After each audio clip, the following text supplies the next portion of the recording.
si... ang ating blockbuster director, Direk Antoinette Hatone!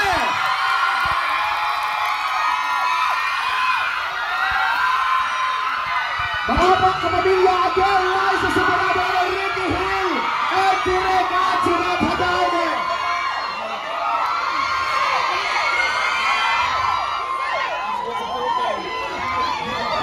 Okay? Chill na muna tayo, chill. Upo muna. Upo muna! Mga kapamilya, sabay mo po tayo. Upo po tayo. Upo. Hello! Hello po! Maraming salamat po na nakapunta kayo dito. Tsaka excited na po kami na mapapanood yung pelikula namin. Thank you guys so much!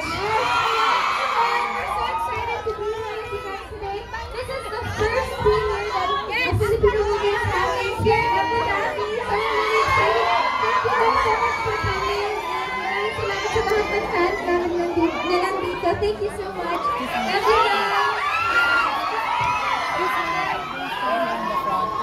Alright, again, fans.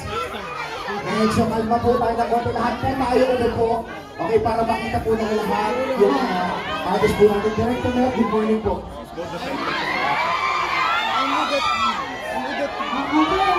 Hinga muna, ha? Okay? Hinga muna.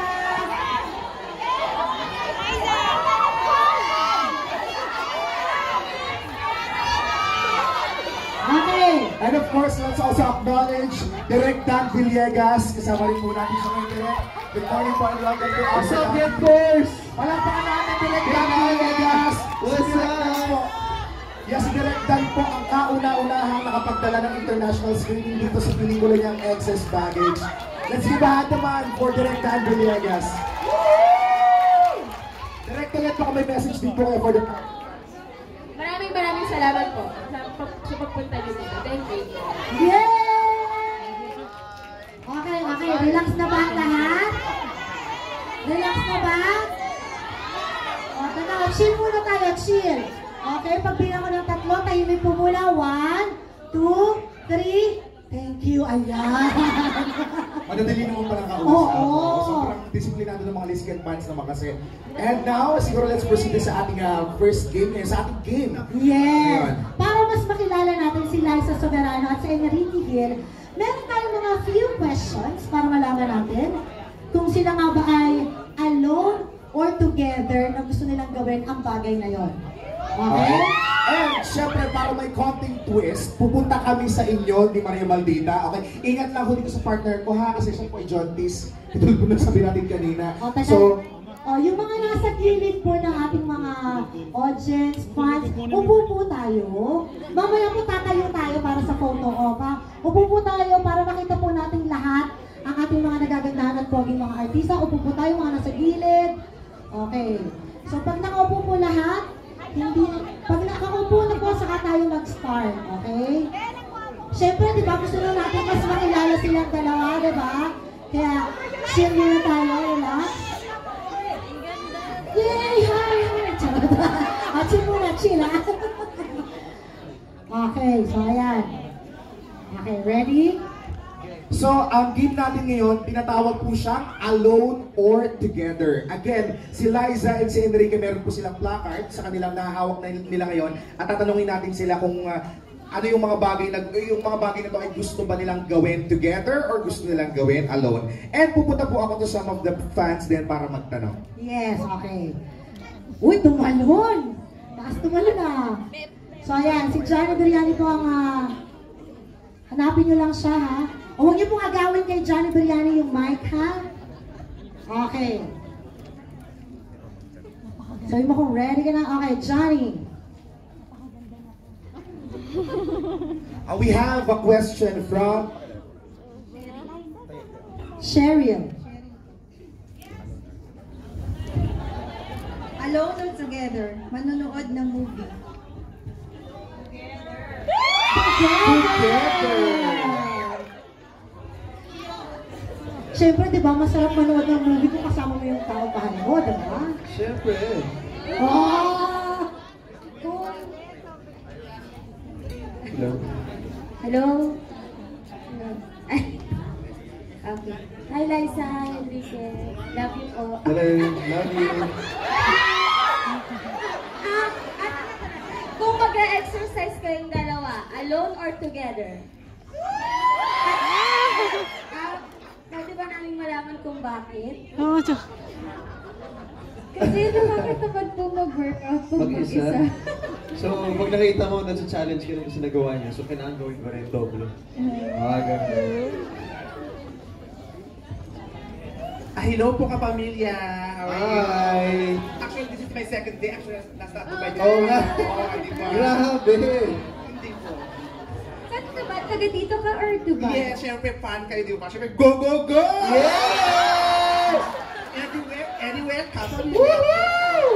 My question is for Liza and Enrique. Sabi, na-overwhelm talaga ako dahil. Yung ano, sobrang pag-overwhelm niyo, nakalimutan niyo yung tanong niyo. Kasi di ba ako nakakuha ng perfect picture kahapon, tayo bumalik talaga ako, of course, with my friend, Omar. So anyway, my question is, pag mag-shopping kayo, alone or together? At bakit? And I thank you.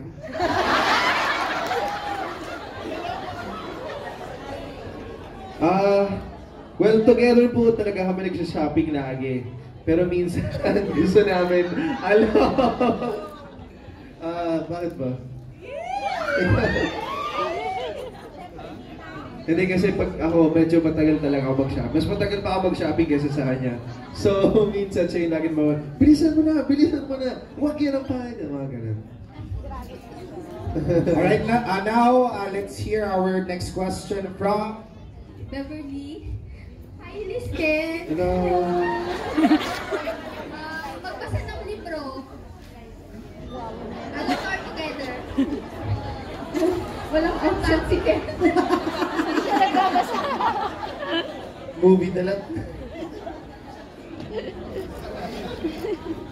Bakit po? Mahirap po magbasa ng libro na dalawang. Unless story time.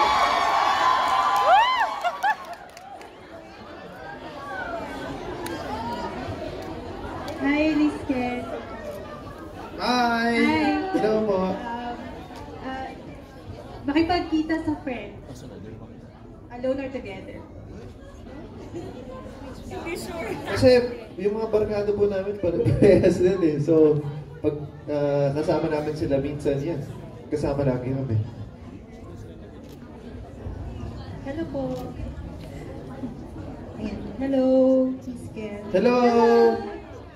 Ayun, ang tanong is, pag road trip, alone or together, and why? Siyempre. Siyempre together. Siyempre po together lagi kami. Kahit saan pumunta, mas masaya pag hindi mo may kasama ka. Super boring pag wala. At least may mga memories mo share mo sa iba, di ba? Oh, meron ako dito, Johnny Beriani. Go ahead! Hi, Lisken. Love you both here. Oh, hi! Hi! Hi! Hi! Hi! I love you both. I love you. We love you both too. Oh my God. Isa lang siya. And I would like to ask, maglaro ng video games. Alone or Oh, together? together po kami.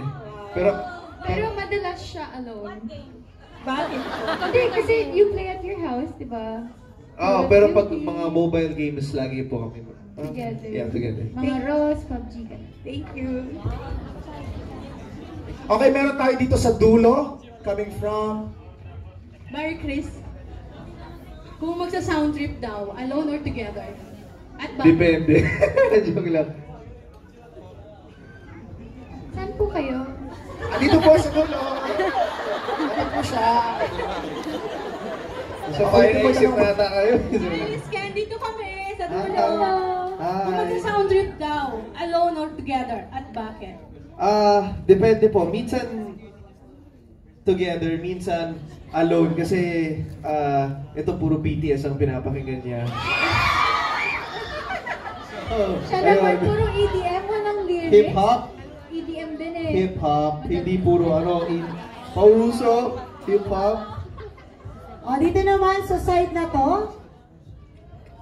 Hello po, Liskin. Ay, hello mo. Bisaya ka, Day? I'm a big fan. Bisaya mo lang po. Yes! I'm proud Bisaya. Yes!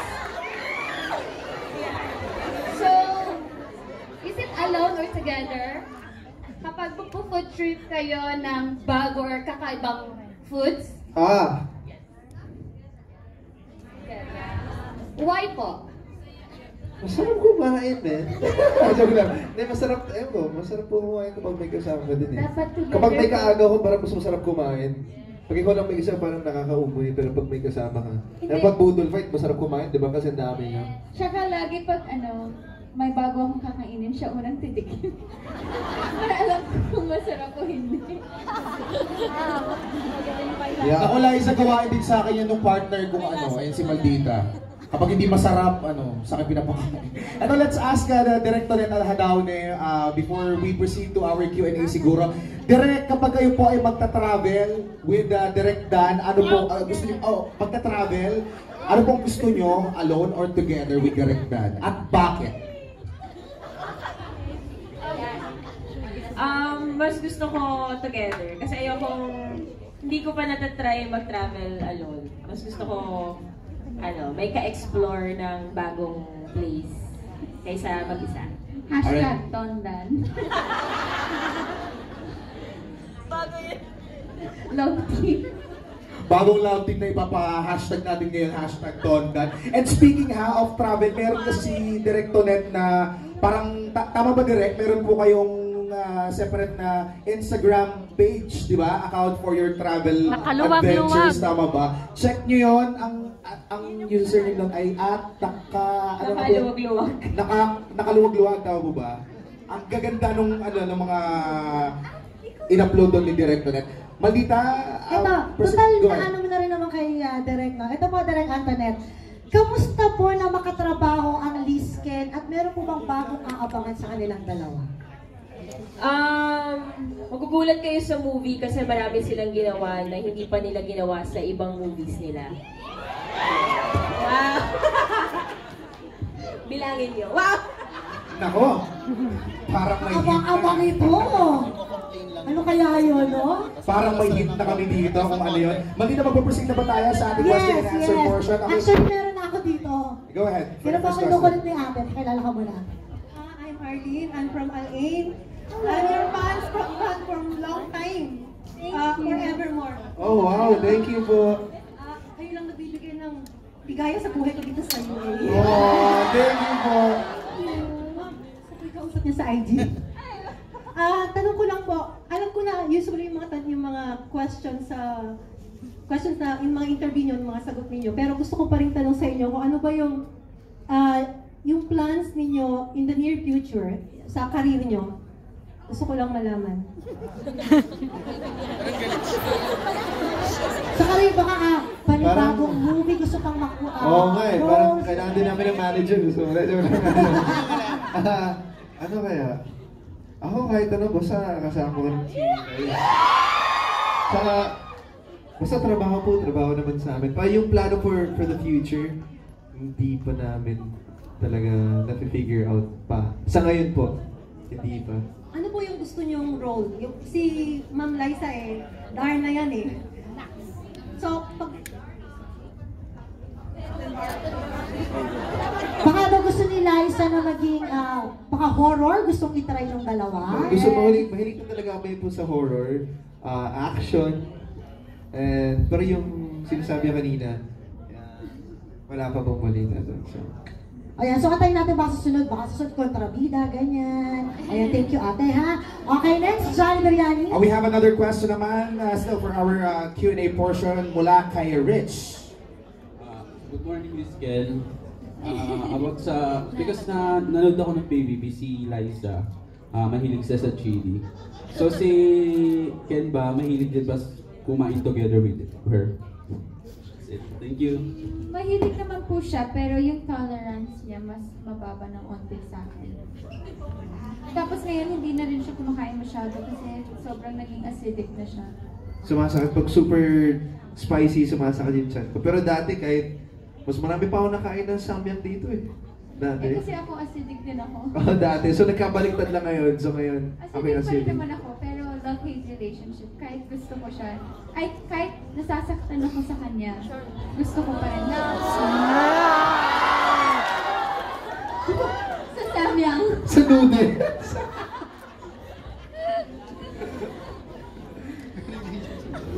Ito, meron pa tayong isang katanong. Ito po ay para kay Direk Antoinette naman. Hi, hello po. Welcome to Abu Dhabi. Hi, Miss Ken. Oh my gosh. Itatanong ko lang po siguro kay Direk Antoinette naman. May possibility po ba na mayroong possible na maging sequel tong Alone Together? Hindi ko alam eh. Pag pinanood nyo, isipin natin kung may sequel or wala. Pero so far, Or another movie? Parang hindi pa namin naiisip na magka-sequel yung movie. Okay po, thank you. Okay, let's hear another question naman from Cheryl. Cheryl, ano tanong mo? Hi, kita naman tayo. Hello po. From Tatak Lisken po. Hi. Ang question ko kay Director Ned, sinabi mo nga kanina na meron silang ginawa sa movie na ngayon lang namin makikita. What made you think na tatanggapin nila yung role? At si Liza naman, bakit mo tinanggap yung role na leap siya from, or malayo siya doon sa mga before na nagawa mo na? Yun. Kasama ako eh. Joke lang. The reason why tinanggap ko siya is because I got excited with the story. Lagi naman po pag nagpipitch sila ng movie sa amin or teleserye, lagi namin iniisip kung maganda ba yung story, kung magugustuhan ng fans namin. But ultimately, I like the story. Di ko nga lang, I was kind of afraid kasi syempre iba po siya sa mga ginawa ko dati. So I wasn't really sure kung magugustuhan ng fans. But parang that factor excited me lalo to do it because it was something out of my comfort zone.